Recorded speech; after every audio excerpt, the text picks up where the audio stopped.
अपनी पत्नी बाई निंगबिंग को बचाने के लिए मैं पूरे 3 साल तक विदेश के एक भयानक और यातनाओं से भरे कैंप में फंसा रहा। लेकिन मेरी पत्नी ने पीठ पीछे घर पर किसी और के साथ चुपके से 2 बच्चों को जन्म दे दिया था। उन अमानवीय और क्रूर दिनों ने मेरे भीतर के सारे तेवर और स्वाभिमान को पूरी तरह से कुचल दिया था। कभी खुद को सबसे ऊपर समझने वाला मैं अब पूरी तरह से एक ऐसा डरपोक इंसान बन चुका था जो सिर उठाने की हिम्मत भी नहीं कर पाता था। गुआंगचेंग के एक बिजनेस डिनर में समाज के बड़े बड़े लोग इकट्ठा होकर बातें कर रहे थे। उस बातचीत का मुख्य केंद्र हाल ही में बेस्ट एक्टर का अवार्ड जीतने वाला जी बोड़ा था। ये बात भला कौन नहीं जानता था कि जी बोड़ा बाई ग्रुप की सीईओ बाई निंगबिंग की आंखों का तारा है। इन सालों में उसे जो भी काम और शोहरत मिली वैसी एंटरटेनमेंट इंडस्ट्री में किसी को नहीं मिली थी, और ये सब बाई निंगबिंग के बेहिसाब पैसे के दम पर हुआ था। उसका वह बेकार पति जो बिना किसी गलती के उस कैंप में 3 साल तक नरक भोगता रहा, उसे अंदाजा भी नहीं था कि वह नौजवान एक्टर कब का उसके घर में कदम रख चुका है और पिछले 3 सालों से असल में वही उस घर का मालिक बना बैठा है। जब मैंने सुना कि बाई निंगबिंग ने गुपचुप तरीके से उसके 2 बच्चों को जन्म भी दे दिया है, तो मैं खुद को रोक नहीं पाया और मुझे एक छींक आ गई। उसी पल पूरा हॉल एकदम शांत हो गया। सभी की निगाहें एक साथ मुझ पर टिक गई, जैसे कोई नुकीली कीलें मुझे चुभ रही हों। हर किसी की आंखों में एक अजीब सी उत्तेजना और चमक थी। वे सब देखना चाहते थे कि क्या मैं 3 साल पहले की तरह पागल होकर स्टेज पर झपटूंगा और वहां खड़े होकर बड़ी बड़ी बातें कर रहे जी बोड़ा को नीचे खींचकर बेरमी से पीटना शुरू कर दूंगा। लेकिन सबकी उम्मीदों के उलट मैं अपनी जगह से हिला तक नहीं। मेरे चेहरे पर दर्द या गुस्से का एक निशान तक नहीं था। उल्टा मैंने मुस्कुराते हुए सभी को इशारा किया और कहा, आप लोग जारी रखिए, मेरी चिंता मत कीजिए। पूरा हॉल सन्न रह गया, यहाँ तक कि स्टेज के पास खड़ी बाई निंगबिंग भी, जो जी बोड़ा के नीचे आने का इंतजार कर रही थी, कुछ पल के लिए ठिठक गई और उसने हैरान होकर मेरी तरफ देखा। इस पार्टी में ये पहली बार था जब उसने मेरी तरफ ध्यान दिया था। लेकिन मेरी वे आंखें, जो कभी उसके एक बार मुड़कर देखने पर भी प्यार और उम्मीद से भर जाती थी, आज पहली बार उसकी नजरों से कतरा गई। उसी दिन से बाई निंगबिंग को एहसास हो गया कि मैं अब पूरी तरह से बदल चुका हूँ। पहले मैं 24 घंटे उससे चिपके रहने का बहाना ढूंढता था, लेकिन अब मैं लंबे समय तक मेहमानों वाले कमरे में छिपा रहता हूँ और उससे लगभग न के बराबर मिलता हूँ। वह आधी रात को पार्टियों और मीटिंग से घर लौटती है तो अब उसका स्वागत करने के लिए सही तापमान पर तैयार शहद का पानी नहीं होता। अंत में मैंने शरीर को ठीक करने के लिए पिछले 6 महीने से ली जा रही चीनी आयुर्वेदिक दवाइयां भी बंद कर दी। आस पड़ोस के लोगों के तानों और कड़वी बातों का सामना करते हुए अब मैं पहले की तरह हर दिन मंदिर में घुटने टेककर प्रार्थना नहीं करता और न ही भगवान से मेरे और बाई निंगबिंग के लिए एक बच्चे की भीख मांगता हूँ। उस साल जब बाई परिवार को उनके दुश्मनों ने घेर लिया था और बाई निंगबिंग को अगवा करके उस खतरनाक इलाके में ले जाया जा रहा था, तब मैंने ही अपनी जान की बाह की परवाह किए बिना आगे बढ़कर उसके लिए 3 गोलियां खाई थी और अपनी आखिरी ताकत से उसे सुरक्षित जगह पर धकेल दिया था। लेकिन मुझे घसीटकर उस इलाके में ले जाया गया जहां मुझे लगभग 1000 दिनों तक अमानवीय यातनाएं दी गईं। मेरे कई अंगों को गंभीर नुकसान पहुंचा और अब जब भी बारिश का मौसम होता है तो मेरा पूरा बदन दर्द से इस कदर टूटता है कि मैं रात भर सो नहीं पाता। बाई निंगबिंग के लिए सबसे असनीय बात यह थी कि बाई परिवार के मुखिया के 80वें जन्मदिन पर मैं, जो हमेशा बेहद संस्कारी और आज्ञाकारी रहता था, सबसे आखिर में पहुंचा और मैंने कोई उपहार भी तैयार नहीं किया था। तुम दिन भर आखिर किस काम में इतने व्यस्त रहते हो? क्या तुम्हारे अंदर बाई परिवार के दामाद जैसा कोई तौर तरीका बचा भी है या नहीं? मेरे पीछे पूरे परिवार की अजीब और चुभती हुई नजरें थीं और बाई निंगबिंग की आवाज में दबा हुआ गुस्सा साफ महसूस हो रहा था। अगर ये पहले का समय होता तो उसकी एक शिकन देखकर भी मेरा दिल तड़प उठता और मैं बेचैन हो जाता। लेकिन इस पल मैंने बस शांति से अपनी आंखें उठाई और मेरे चेहरे पर एक बहुत हल्की, फीकी सी मुस्कान थी। काम में व्यस्त हूँ। मेरी नजरें शीशे की तरह शांत थीं, उनमें कोई हलचल नहीं थी और न ही मैंने कोई सफाई देने की कोशिश की। बाई निंगबिंग सन्न रह गई, जैसे किसी ने उसके सिर पर ठंडा पानी डाल दिया हो और उसका सारा गुस्सा पल भर में ठंडा पड़ गया। उसने अनजाने में ही मेरे सीने से लगकर पूछना चाहा कि क्या मेरे दिल में कोई बात है, लेकिन मैं बड़ी बेरुखी से एक कदम पीछे हट गया और उसे दरकिनार करते हुए सीधे दावत वाले हॉल की तरफ बढ़ गया। इतने सारे लोग देख रहे हैं, ऐसा मत करो। श्वेत कंचन, बाई निंगबिंग वही जड़ हो गई। उसका दिल ऐसा लगा जैसे किसी अदृश्य हाथ ने कसकर भींच लिया हो। पहली बार उसने परिवार के उत्तराधिकारी की अपनी गरिमा खो दी थी और बिना माहौल की परवाह किए मुड़कर बोली, क्या तुम अभी भी उस दावत वाली बात को लेकर नाराज हो? वे सब तो बस लोगों की बनाई बातें थीं। मेरा और जी बोदा का रिश्ता सिर्फ, क्या वह तुम्हारी कंपनी का कलाकार है? इससे पहले कि वह अपनी बात पूरी कर पाती, मैंने मुस्कुराते हुए उसकी बात काट दी। मैं समझता हूँ, सफाई देने की जरूरत नहीं है। श्वेत कंचन का चेहरा पीला पड़ गया और ओ सकी भौहें सिकुड़ गईं। क्या तुम्हारा मुझसे इस तरह बात करना जरूरी है? हम पति पत्नी हैं। पति पत्नी? लेकिन उसका पति तो अब सिर्फ मैं ही नहीं रहा। इस सड़ चुके रिश्ते में ऐसा क्या है जो मैं इसके लिए अपना दिल दुखाऊं? मैंने उसकी भावनाओं पर कोई ध्यान नहीं दिया, खुद जाकर अपनी सीट पर बैठ गया और दूर भावना रखने वाले परिवार के हर एक सदस्य का बड़े सलीके और गरिमा के साथ सामना किया।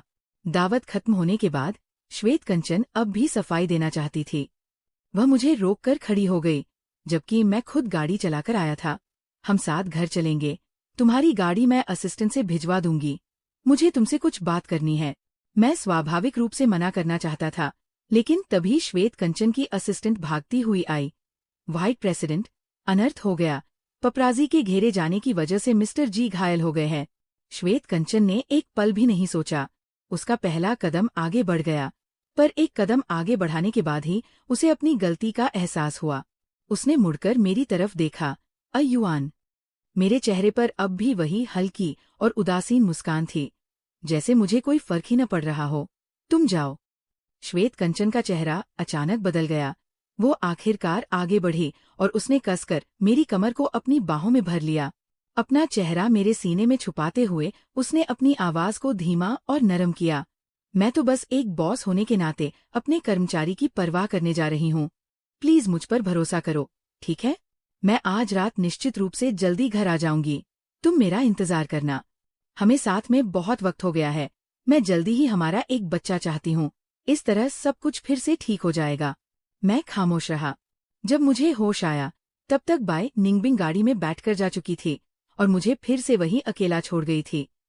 मेरे पीछे पुरानी हवेली के नौकरों की फुसफुसाहट सुनाई दे रही थी।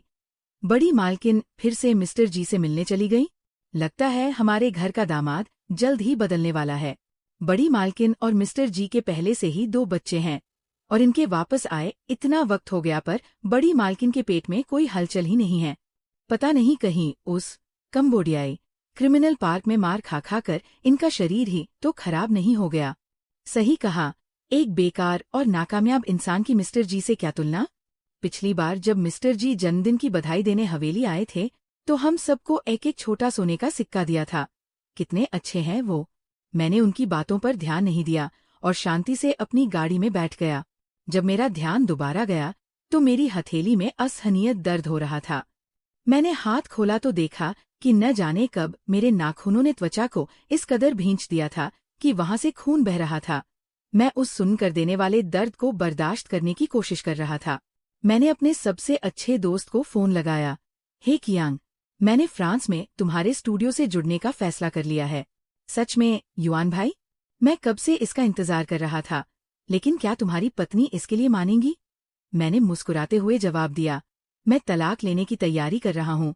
ज्यादा से ज्यादा आधे महीने में वह मेरी पत्नी नहीं रहेगी, तो उसकी मंजूरी की क्या जरूरत है? मैं कभी गुआंगझो का सबसे बेखौफ और मनमौजी रईस ज्यादा हुआ करता था। जो बात मुझे पसंद नहीं आती थी, मैं उसे कभी बर्दाश्त नहीं करता था।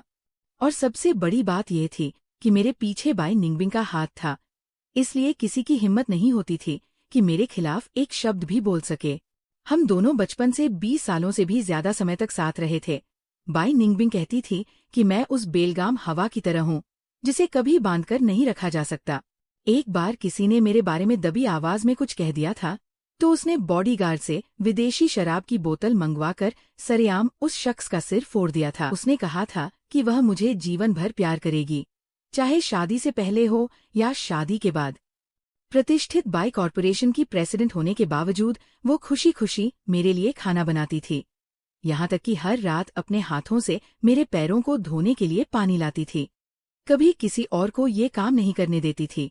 उसने यह भी कहा था कि अगर वो कभी मुझे धोखा देगी तो अपने हाथों से शादी की अंगूठी वाली उस उंगली को काट देगी और खून बहने से अपनी जान दे देगी। मुझे सच में लगता था कि हमारी पूरी जिंदगी ऐसे ही बीत जाएगी। लेकिन उस साल तूफान के एक दिन बाई निंगबिंग ने तेज हवा और भारी बारिश के बीच सड़क पर एक 18वें दर्जे के मामूली अभिनेता जी बोडा की जान बचाई, जिसे उसके ही साथ के कुछ लोग साजिश में फंसाने की कोशिश कर रहे थे। शुरुआत में उसने जी बोडा के लिए सिर्फ एक सुरक्षित रहने की जगह ढूंढी और कभी कभार अपने असिस्टेंट से कहकर उसे कुछ छोटे मोटे विज्ञापन दिलवा दिए। लेकिन कुछ ही समय बाद उसने सीधे उसे बाई कॉरपोरेशन की एंटरटेनमेंट कंपनी में साइन कर लिया।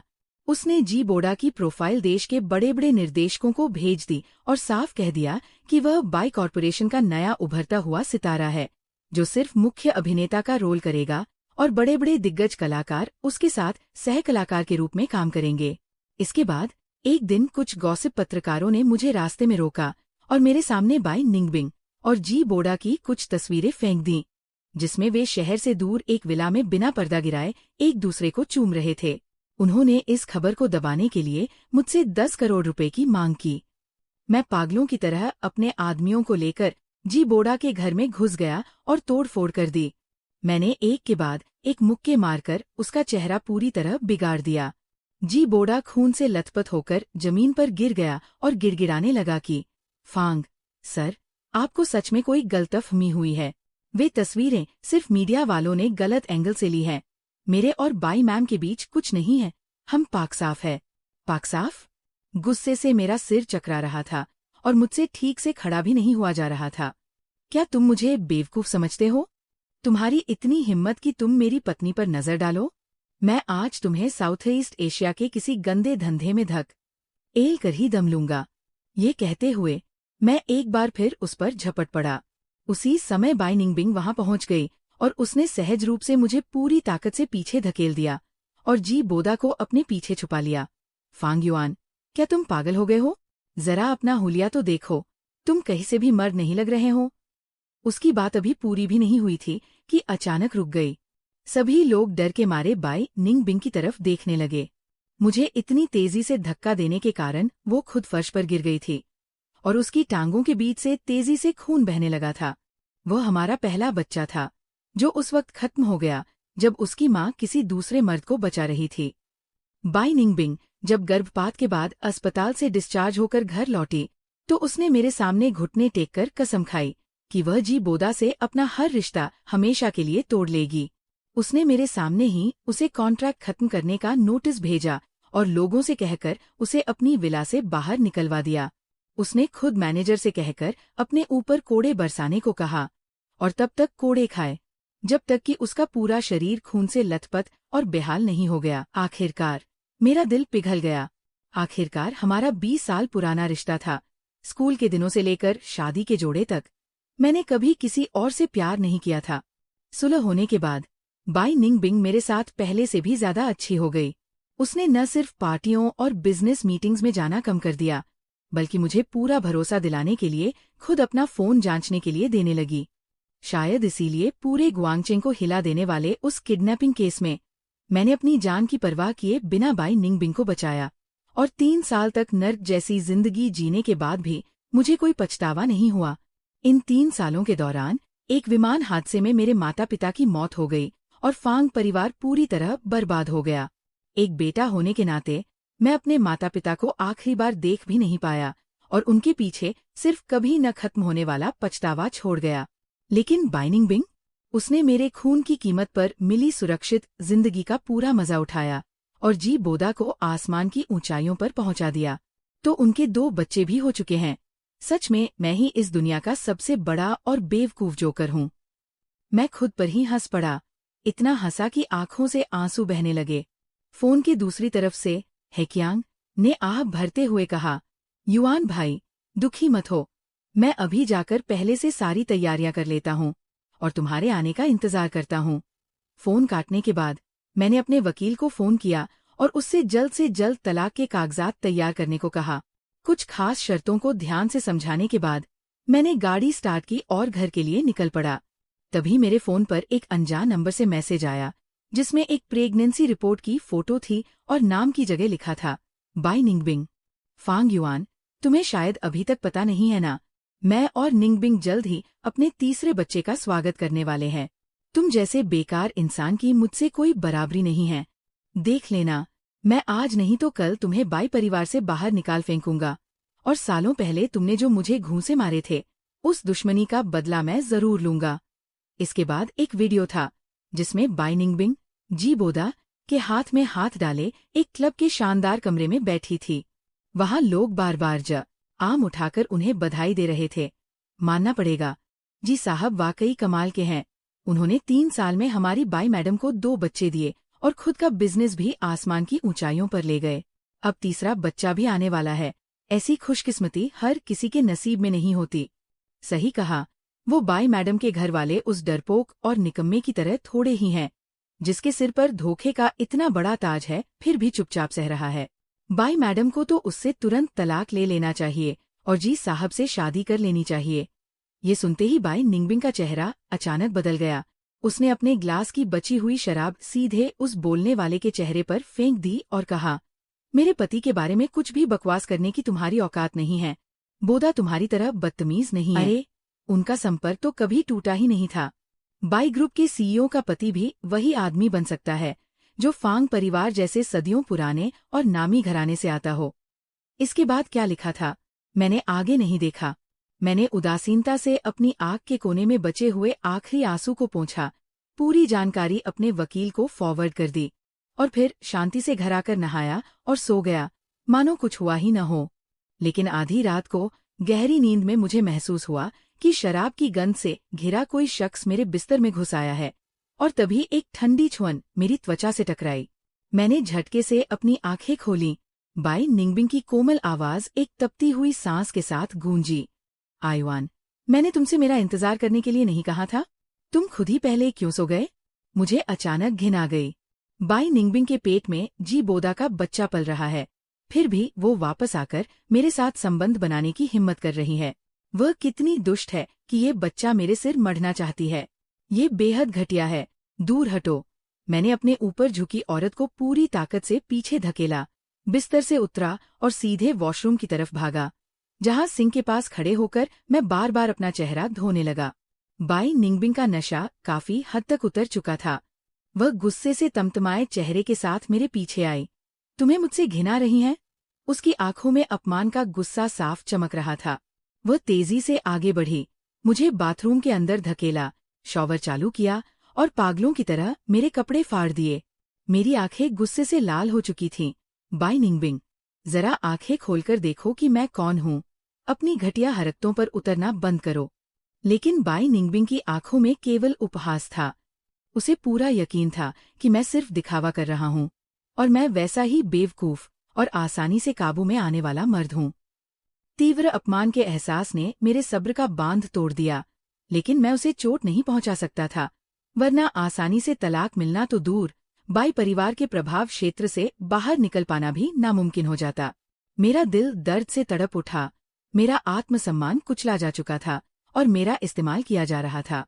किसने सोचा था कि उस कैंप से वापस आने के बाद ये हमारे बीच की पहली मुलाकात थी, लेकिन ये सिर्फ इसलिए थी ताकि मेरे सिर पर लगे धोखे के उस बड़े कलंक को और पक्का किया जा सके।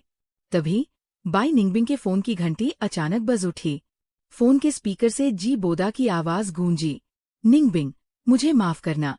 मैंने अभी तुम्हारे फोन से फैंस के साथ लाइव इंटरैक्शन किया था और मैं लॉग आउट करना भूल गया। धड़ाम। मुझे ऐसा लगा जैसे मुझ पर बिजली गिर गई हो।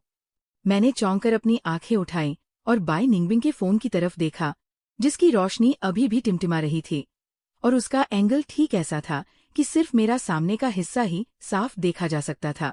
अब मैं अपने सीने में उबलते गुस्से को और नहीं दबा सका और जोर से चिल्लाया, दफा हो जाओ, यहाँ से बाहर निकलो। बाई निंगबिंग के चेहरे पर पहले थोड़ा दर्द और चिंता के भाव थे, लेकिन मेरे इस तरह चिल्लाने से उसका गुस्सा भी भड़क गया।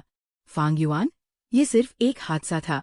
बोडा ने ये जानबूझकर नहीं किया। जब तुम उस कैंपस में थे, क्या तुमने इससे भी ज्यादा शर्मनाक काम नहीं किए थे? एक मर्द होकर तुम्हें इन सब बातों से इतना क्या फर्क पड़ रहा है? इतना कहकर वह पैर पटकती हुई वहां से चली गई। शॉवर का पानी धीरे धीरे ठंडा होने लगा और मेरे शरीर का खून जैसे पूरी तरह जम गया। मैं सुन्न होकर उस खाली पड़े बाथरूम के दरवाजे को टकटकी लगाकर देखता रहा। ऐसा लग रहा था जैसे किसी कुंद चाकू से मुझे तड़पा तड़पाकर काटा जा रहा हो। मेरा सीना भारी होने लगा, दर्द बढ़ने लगा और गुस्से व सदमे के कारण मैं बेहोश हो गया। जब दोबारा मेरी आंखें खुली तो बाई निंगबिंग अस्पताल के बेड के पास बैठी हुई थी और उसके चेहरे का रंग उड़ा हुआ था। तुम्हें एम्बुलेंस से अस्पताल ले जाने की बात पेपराजियों ने कैमरे में कैद कर ली है। लोग कुदरती तौर पर इसे पिछले लाइव एक्सीडेंट से जोड़कर देख रहे हैं और सब कह रहे हैं कि बोडा ने तुम्हें प्रताड़ित किया है। अब जब तुम होश में आ गए हो तो तुरंत एक बयान जारी करो और उसके नाम से ये दाग साफ करो।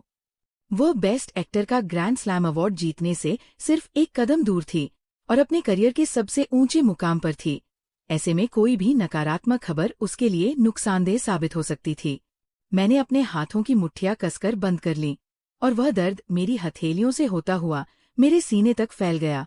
कुछ पल के बाद मेरे हलक से एक सूखी और भारी आवाज निकली जिसमें बेहद ठंडापन, दूरी और तंज भरा हुआ था। किस हैसियत से? क्या उस हैसियत से जो नाजायज बच्चे तुमने उसके लिए पैदा किए हैं? बाई निंगबिंग का चेहरा एकदम से पथरा गया। पिछले कुछ समय में वह न जाने कितनी बार ऐसा महसूस कर चुकी थी। उसे हमेशा ऐसा लगता था जैसे मैं एक अनियंत्रित लट्टू बन चुका हूँ और न जाने किस दिन खुद को बर्बाद करने की जिद में उसे छोड़कर हमेशा के लिए चला जाऊंगा। लेकिन अतीत के उलट अब मैं वो पुराना अड़ियल और बेखौफ रईस ज्यादा नहीं रह गया था, बल्कि सिर्फ एक बेसहारा और बर्बाद हो चुका इंसान था। वह अभी भी मुझे अपनाए हुए है तो ये उसकी एक कृपा है, फिर मैं सचमुच उसे छोड़कर कैसे जा सकता हूँ? ये सोचते ही बाई निंगबिंग का चेहरा सिकुड़ गया। फांग युआन, मैं तुम्हें पहले ही बता चुकी हूँ, मेरे और बोडा के बीच जो कुछ भी हुआ वो महज एक दुर्घटना थी। लेकिन अब जब बच्चा होने वाला है तो मैं इसे ऐसे ही नहीं छोड़ सकती। क्या तुम थोड़े उदार नहीं बन सकते? उदार? दुर्घटना? मैं मानो बर्फ की मानिंद जम गया और ठाका मारकर हंस पड़ा। बाई निंगबिंग, तुम सचमुच कितनी निर्लज्ज हो। तुम्हारी कोख में अब फिर से उसका बच्चा पल रहा है। ये बात पूरे सर्कल में सब जानते हैं और फिर भी तुम इस बच्चे का नाम मेरे सिर मढ़ना चाहती हो। तुम मुझे क्या समझती हो, कोई बेवकूफ? एक बार हो तो उसे दुर्घटना कहते हैं, 2 बार, 3 बार हो तो उसे क्या कहेंगे? नीचता? बाई निंगबिंग को मानो सांप सूंघ गया हो। वह झटके से खड़ी हो गई और गुस्से से कांपने लगी। तुम ऐसे कैसे हो गए? तुम्हारी बातें इतनी घटिया और जहरीली हैं, सचमुच घिन आती है। अगर तुम इसी तरह अड़े रहे तो मुझे बोडा और बच्चों को कुछ समय के लिए घर पर ही रहने के लिए बुलाना पड़ेगा। आखिर बाहर इतना बड़ा विवाद चल रहा है, कौन जानता है कि कोई उग्र नेटिजन उसे नुकसान पहुंचाने के लिए कुछ कर बैठे। अगर तुम तैयार नहीं हो तो ठीक है, मुझे कोई आपत्ति नहीं है। बाई निंगबिंग को लगा जैसे उसने गलत सुन लिया हो। तुमने क्या कहा? वह तो बस इस ऐसी शर्त का इस्तेमाल करना चाहती थी जिसे कोई भी आम इंसान कभी स्वीकार न करे, ताकि मुझे झुकने पर मजबूर कर सके। उसने सपने में भी नहीं सोचा था कि मैं इतनी आसानी से मान जाऊंगा। मैंने धीरे से अपनी नजरें उठाईं और उसकी आंखों में ठंडेपन से देखा। थोड़ी देर पहले की घृणा अब पूरी तरह गायब हो चुकी थी। वहां सिर्फ एक बेरुखी बची थी। वो तुम्हारा घर है, फैसला भी तुम्हारा ही होगा। मैं वह जगह भी छोड़ सकता हूँ।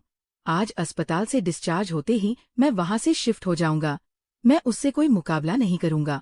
बैन निंगबिंग के दिल में जरा सी भी खुशी नहीं थी, बल्कि उसकी बेचैनी और बढ़ गई थी, मानो कोई अदृश्य हाथ उसके दिल को बार बार मरोड़ रहे हों। वह अभी कुछ और बोलने ही वाली थी कि जी बोडा का चेहरा उतर गया और वो तेजी से अस्पताल के कमरे के भीतर आया। निंगबिंग, अभी अभी कुछ लोगों ने मेरी गाड़ी का पीछा किया। मेरा एक्सीडेंट होते होते बचा। वे लोग मुझे जान से मार देने पर तुले हुए थे और कह रहे थे कि वे मिस्टर फांग का बदला ले रहे हैं। मिस्टर फांग, अगर आपको मुझसे कोई शिकायत है तो सीधे सीधे कहिए। ऐसी घटिया चालें चलने की क्या जरूरत है? क्या आप वाकई एक मर्द हैं? जी बोडा का चेहरा लाचारी से भरा था और उसकी अदाकारी बेहद मासूम लग रही थी। एक फिल्म स्टार जैसी बेहतरीन एक्टिंग थी। ये सुनकर बैन निंगबिंग के दिल की बेचैनी अजीब तरह से थोड़ी कम हो गई। उसे समझ आया कि उसने जी बोदा को अपने घर में रहने की इजाजत क्यों दी थी और उसे जरा भी जलन क्यों नहीं हुई थी।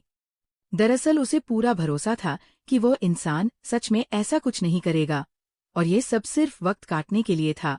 बे निंगबिंग ने अपनी भौहें सिकोड़ी और गुस्से में डांटते हुए कहा, अयवान, इस बार तुमने सच में हद पार कर दी है। बोदा से माफी मांगो। भले ही तुम कितने भी गुस्से में हो, तुम्हें बोदा की जान लेने के लिए इतनी घटिया तरकीब नहीं अपनानी चाहिए थी। और सुनो, तुरंत अपने पर्सनल अकाउंट से सफाई का बयान जारी करो। मेरे चेहरे पर कोई भाव नहीं था। मैंने कहा, ये मैंने नहीं किया, तुम चाहो तो जांच करवा सकती हो। तुम्हारे अलावा और कौन हो सकता है? सिर्फ तुम ही बोदा से इतनी नफरत करते हो। मैन, ए तुमसे पहले ही कहा था कि वो बहुत सीधा है और बे परिवार के दामाद के रूप में तुम्हारी जगह को कभी नहीं छीनेगा। बे निंगबिंग, मैंने उसकी बात बीच में ही काटते हुए कहा, जब मुझे तुम्हारी ही परवाह नहीं है तो भला मुझे बे परिवार के दामाद के ओहदे की क्या परवाह होगी? मुझे उसकी कोई परवाह नहीं है। मुझे तुम्हारी कोई परवाह नहीं है। इन शब्दों ने बे निंगबिंग पर गहरे घाव जैसा काम किया और उसे पूरी तरह से आग बबूला कर दिया। उसका चेहरा पल भर में बेहद डरावना और काला पड़ गया और उसकी आंखों में भयानक गुस्सा उबलने लगा। तुम अब भी बहाने बना रहे हो? ठीक है, अगर तुम माफी नहीं मांगना चाहते तो इसी वक्त अस्पताल से निकलो और बे परिवार के पुश्तैनी मंदिर में जाकर घुटनों के बल बैठो। तब तक वही बैठो जब तक माफी मांगने के लिए तैयार न हो जाओ। बात खत्म होते ही कुछ बॉडीगार्ड अंदर आ गए। मेरे हाथ में ड्रिप लगी होने के बावजूद उन्होंने जरा भी परवाह नहीं की। उन्होंने बेहद बेरमी से सुई को खींचकर बाहर निकाला और मुझे अस्पताल से घसीटते हुए ले गए। पीछे की ओर खींचने की उस ताकत से मेरी खाल खिंच गई और मांस फट गया। मेरी उंगलियों से टपकता हुआ खून जमीन पर खौफनाक निशान छोड़ रहा था। मेरे हाथ का पिछला हिस्सा जल्द ही सूजकर नीला पड़ गया। जब मुझे पुश्तैनी मंदिर में फेंक दिया गया, तब तक दर्द के मारे मेरा आधा हाथ सुन्न हो चुका था। दरवाजा बंद होने ही वाला था कि जी बोदा अपने बॉडीगार्ड्स के साथ अंदर आया। उसके चेहरे पर ताना मारने वाली मुस्कान थी। उसने कहा, माफी चाहता हूँ मिस्टर फेंग, निंगबिंग मेरी बहुत ज्यादा परवाह करती है, इसलिए उसका गुस्सा थोड़ा ज्यादा रहता है। आखिर मैं ही उसके तीनों बच्चों का सगा बाप हूँ। तुम किस खेत की मूली हो? ये कहते हुए वो आगे बढ़ा और उसने अपना पैर मेरी हथेली पर रख दिया और उसे पूरी ताकत से कुचलने लगा। आह! मेरे मुंह से चीख निकल गई, लेकिन बॉडीगार्ड ने मेरा मुंह दबा दिया और मुझे जमीन पर इतनी मजबूती से दबोच लिया कि मेरे पास विरोध करने का कोई रास्ता नहीं बचा। जी बोदा ने मुझे नीची नजरों से देखा। उसके होठों पर एक क्रूर मुस्कान थी। बेवकूफ, तुम खुद को बहुत काबिल समझते थे ना? अब देखो कैसे मेरे पैरों के नीचे कुचले जा रहे हो। क्या तुम देखना चाहोगे कि ये क्या है? मैं पसीने से तरबतर था। मैंने दर्द से अपने निचले होंठ को चबाते हुए बड़ी मुश्किल से सिर उठाया और मेरी आंखें फटी की फटी रह गईं। जी बोदा के हाथ में एक सोने चांदी की नक्काशी वाली कांच की चूड़ी, कंगन, थी और वो बड़ी शातिर हंसी हंस रहा था। मैं बहुत ही बदलाखोर किस्म का आदमी हूँ। अगर मैं थोड़ा भी भावुक हो गया तो हो सकता है कि मेरा हाथ कांप जाए और ये चीज जमीन पर गिरकर टूट जाए। फिर तो बहुत बुरा होगा। मेरे माता पिता का हवाई जहाज हादसे में निधन हो गया था। उनका शव तक नहीं मिला। ये चूड़ी मेरी माँ के दहेज की थी और इस दुनिया में उनकी आखिरी निशानी है जो मेरे पास बची है। मैं इसे हमेशा बहुत संभाल कर रखता था और सिर्फ बाई निंगबिंग को पता था कि ये कहाँ रखी है। मेरा दिल ऐसा लगा जैसे जहर मुझे हजारों खंजरों से छलनी हो गया हो, जिससे बर्फीली हवाएं आर पार हो रही थी।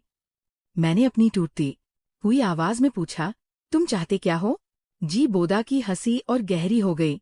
तुमने सालों पहले कहा था ना कि तुम मुझे कोठे पर बिठाओगे? तो फिर अब तुम अपने घुटनों पर बैठो और मुझे 99 बार साष्टांग दंडवत प्रणाम करो, सिर पटको और 100 बार कहो कि तुम एक वेश्या, जिगोलो हो।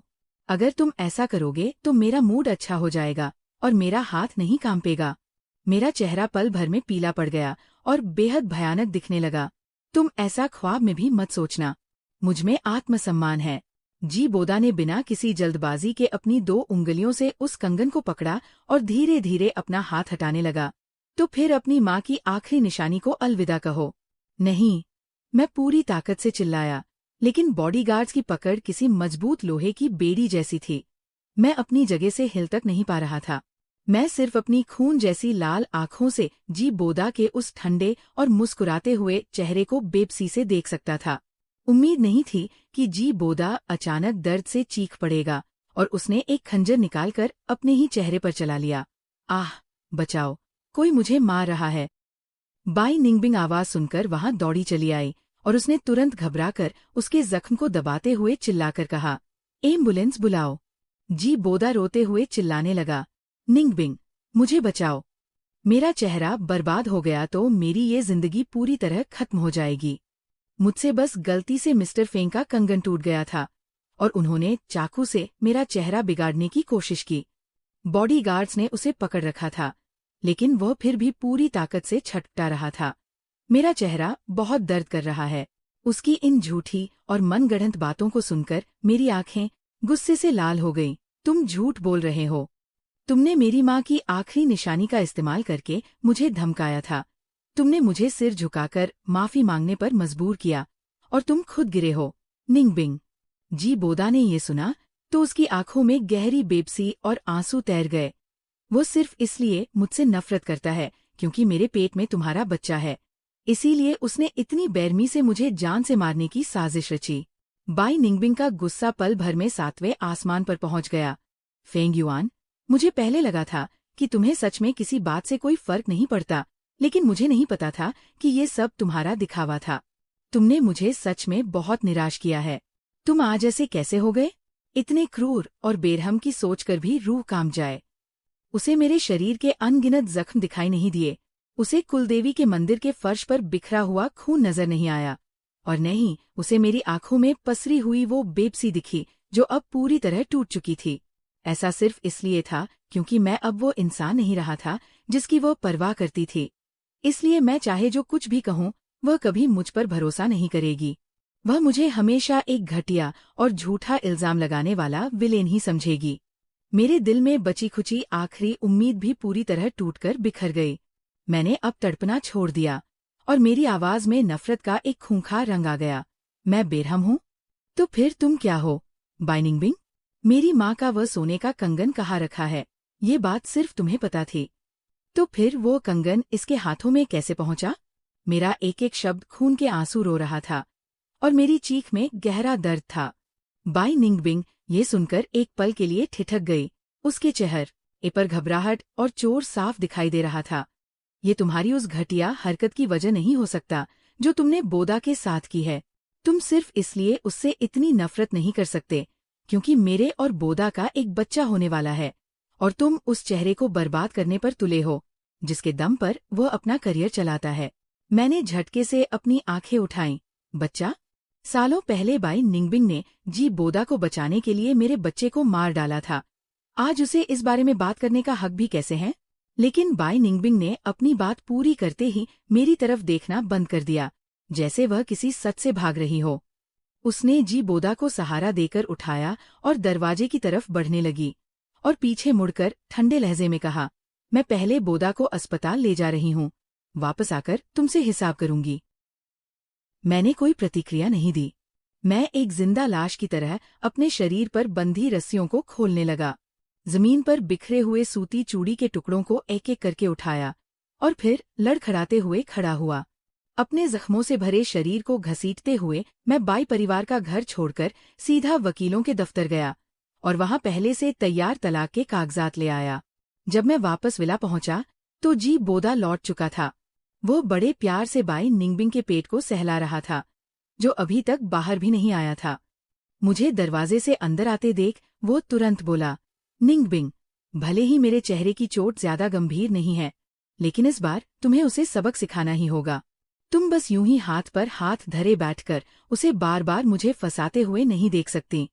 बाई निंगबिंग ने अपनी थकान से भरी भौहों को मला और उसकी आंखों में मेरे लिए एक सर्द बेरुखी थी। तुम्हें कुछ कहना है? मेरा चेहरा पीला पड़ चुका था और आंखें पूरी तरह सूनी थीं। कुछ नहीं। बाई निंगबिंग की आंखों में थोड़ी बेजारी झलकी। युआन, तुम इतने जिद्दी क्यों हो? तुम्हें बस एक बार अपना सिर झुकाना है और सब कुछ पहले जैसा हो जाएगा। तुम जानबूझकर मुझे धर्म संकट में क्यों डाल रहे हो? मैंने शांति से उसकी तरफ देखा। पहले जैसा? यानी उस तरह जब मैं एक बेवकूफ की तरह तुम दोनों के हाथों की कठपुतली बना रहा, सारे टॉर्चर सहकर जब वापस लौटा तो सबने मेरा मजाक उड़ाया और मेरा अपमान किया, और मैं बार बार तुम्हें माफ करता रहा? या फिर उस तरह जब तुम एक तरफ मेरे साथ प्यार का नाटक कर रही थी और दूसरी तरफ उसके साथ पूरा परिवार बसाकर मुझे धोखा दे रही थी? बहुत हुआ। बाई निंगबिंग का चेहरा पल भर में बदल गया और उसकी आंखों में क्रूरता उतर आई। जब तुम्हें अपनी गलती का एहसास ही नहीं है तो अब बोदा ही तय करेगा कि तुम्हें क्या सजा मिलनी चाहिए। जी बोदा की आंखों में जहर भरा था। तो फिर मिस्टर फेंग को थोड़ा कष्ट उठाना होगा। उन्हें गुआंगचिंग क्लब की अंडरग्राउंड फैक्ट्री में भेज दिया जाए ताकि वह नकली वाटर टॉर्चर का अनुभव कर सकें। मेरे चेहरे का बचा-कुचा रंग भी उड़ गया। ऐसा लगा जैसे किसी ने मुझे एक ऐसी घुटन भरी कोठरी में फेंक दिया हो जहां हवा तक न हो। मेरा सिर सुन्न होने लगा। नकली वाटर टॉर्चर ब्लैक मार्केट में उन मजदूरों को सजा देने का तरीका था जो बात नहीं मानते थे। जो भी वहां जाता या तो मर जाता या पागल हो जाता। बाई निंगबिंग, तुम मेरे साथ ऐसा कैसे कर सकती हो? क्या तुम अपने किए वादे भूल गई? उसने कभी वादा किया था कि अगर उसने मुझे कभी चोट पहुंचाई तो वह अपनी सगाई की अंगूठी वाली अनामिका उंगली खुद अपने हाथों से काट देगी। आज भी वह बात मेरे कानों में गूंज रही थी। व्हाइट निंगबिंग ने लापरवाही भरे लहजे में और अपनी आंखों में चिढ़ लिए हुए कहा, जैसे वह किसी नासमझ बच्चे को देख रही हो। ये सिर्फ एक दिखावा है। मैं किसी को तुम पर बेरमी नहीं करने दूंगी। बात मानो, तुम खुद सीधे वहां चले जाओ। ये बॉडीगार्ड अनपढ़ और जाहिल हैं। अगर इन्होंने तुम्हें फिर से चोट पहुंचा दी तो अच्छा नहीं होगा। मुझे मुश्किल में मत डालो। मैं दर्द भरी हंसी हंस पड़ा और सुन्न होकर बोला, मैं जाने के लिए तैयार हूँ, लेकिन मुझे सेंट्रल सिटी का वह विला चाहिए। मालिकाना हक बदलने के कागजात तैयार हैं। तुम अभी इस पर दस्तखत करो और मैं चला जाऊंगा। ये कहते हुए मैंने एक दस्तावेज निकाला जिसके कवर पर साफ साफ लिखा था, संपत्ति हस्तांतरण समझौता। व्हाइट निंगबिंग ने बिना कुछ सोचे समझे तुरंत आखिरी पन्ने पर अपने दस्तखत कर दिए। दस्तावेज को पकड़े हुए मेरे हाथ धीरे धीरे भींचने लगे, जिससे कागज पर हल्की सिलवटें आ गई। मैं खामोशी से मुड़ा और बॉडीगार्ड्स के पीछे पीछे बाहर चल दिया। किसी ने इस बात पर ध्यान नहीं दिया कि उस नकली कवर के नीचे असल में तलाक के कागजात थे।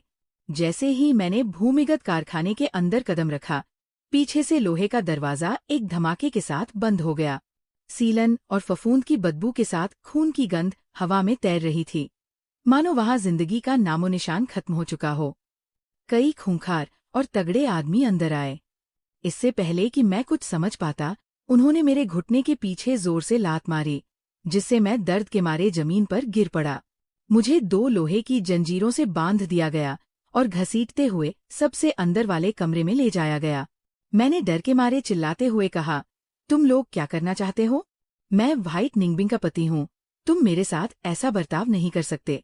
उनके मुखिया ने ठहाका लगाते हुए कहा, खुद व्हाइट साहिबा ने ही हमसे तुम्हारी अच्छी खासी खातिरदारी करने को कहा है। उन्होंने खास तौर पर हिदायत दी है कि सबसे बेरहम और दर्दनाक तरीकों का इस्तेमाल किया जाए ताकि तुम्हें अच्छी तरह से सबक मिल सके। और वैसे भी ये बात कौन नहीं जानता कि तुम सिर्फ नाम के पति हो। व्हाइट साहिबा के असली शौहर तो सुपरस्टार जी बोड़ा है।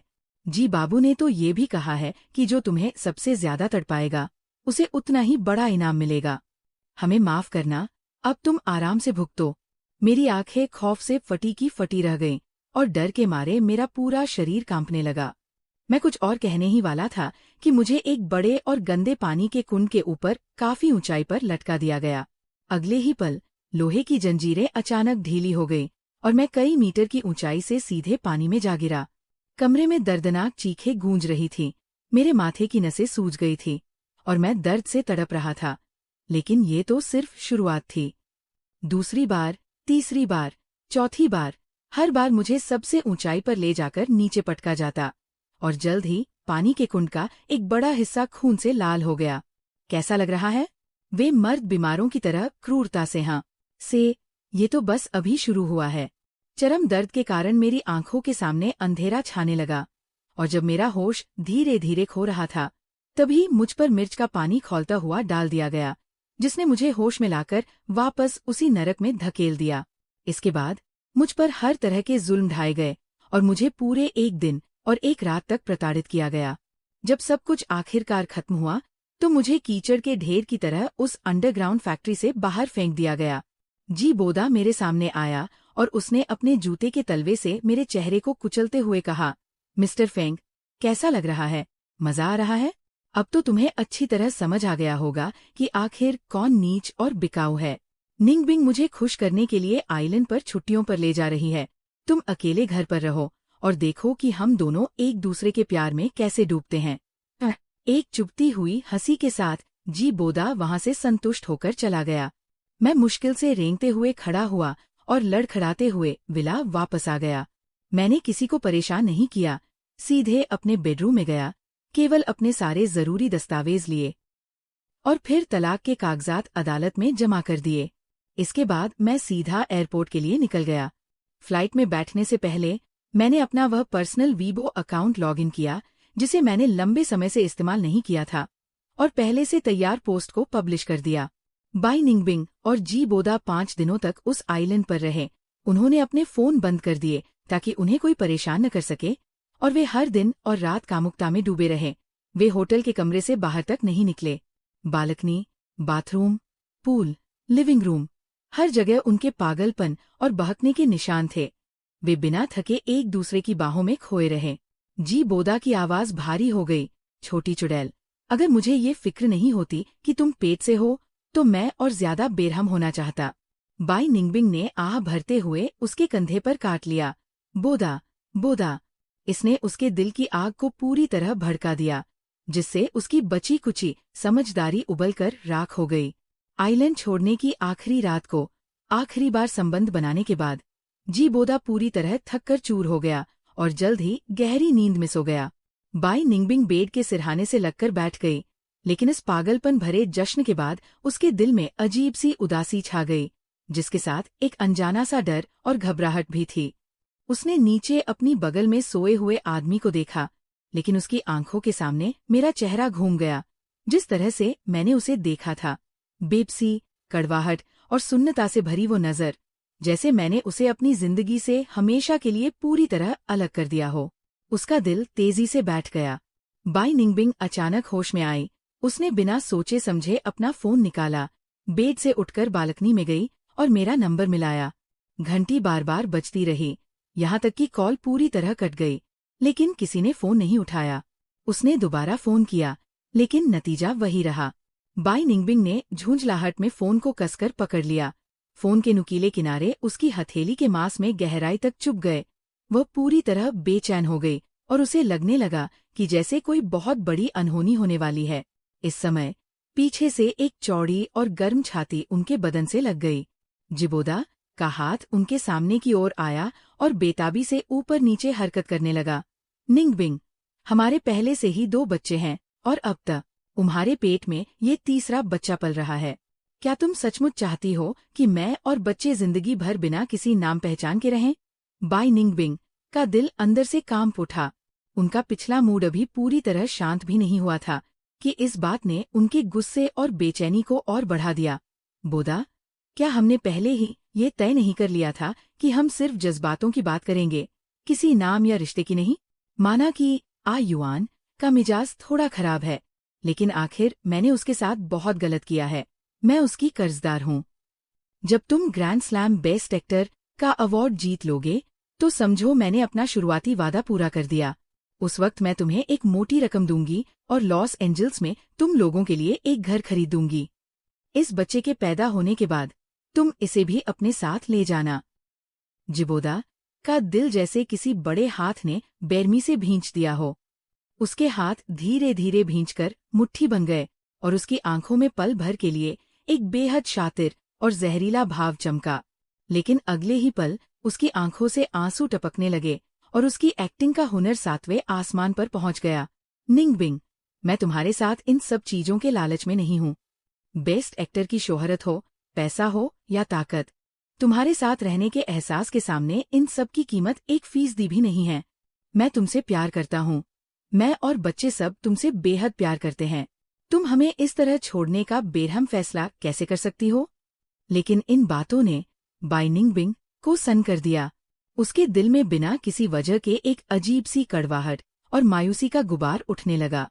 उसकी नजरों के सामने अचानक अपने लड़कपन के उस दौर की झलक कौंध गई, जब मैं बेहद जिंदादिल, जोशीला और चमकता हुआ करता था। उसे हमारे साथ बिताए वो 20 से ज्यादा साल याद आ गए, जब हमारी जिंदगी एक दूसरे में इस कदर समाई हुई थी कि हम एक हो चुके थे। एक वक्त था जब वह मुझे अपनी हथेलियों पर सजाकर रखती थी, और उसकी हर मुस्कुराहट, हर अदा में मेरे लिए एक शिद्दत भरा प्यार होता था। लेकिन आखिर वह मुस्कान कब और कहाँ खो गई? शायद उस वक्त जब उसने पहली बार एक मामूली से नए कलाकार, जिबोदा, की मदद की थी।